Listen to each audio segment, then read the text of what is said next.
One day I was driving down the road out in the country and I came to a railroad crossing where the gate was down.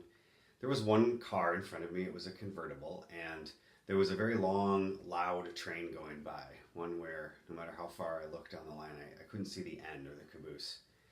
But it was a nice spring day, so I decided to get out of my car and try to make the most of the fact that it might be there a while. So as I'm sitting on the side of the road taking in some sunshine, the gentleman driving the convertible, a very kind looking older gentleman, kind of motioned me over. So I walked over, and as I got close, he was trying to tell me something.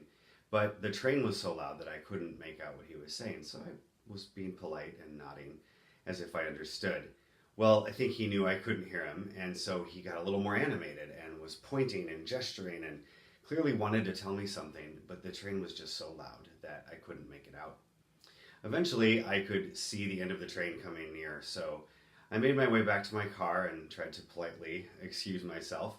And of course, the train passed, the gate went up, and we both drove off down the road. A little ways down the road, we came to a split in the road, and he went to the left, I went to the right, and a little further down, all of a sudden, I'm driving along, and there's this ka-chunk, ka-chunk.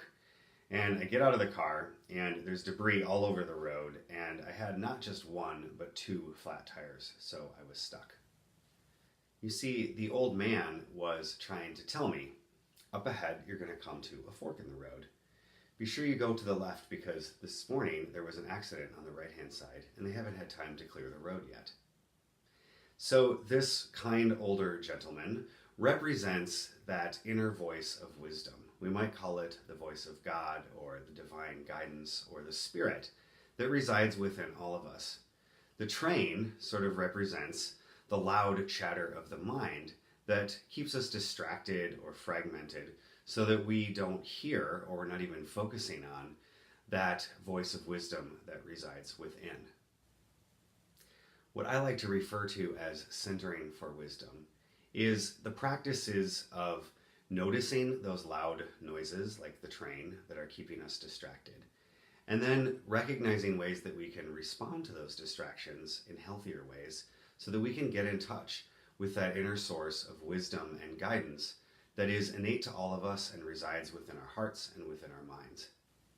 The Centering for Wisdom assessment tool provides you with feedback so that you can identify those areas in your life where the train noise is the loudest.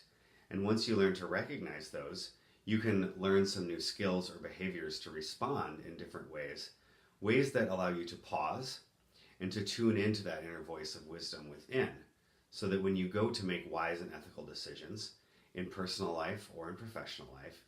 you're in touch with that voice of guidance that will help you to know when you need to go left instead of going right,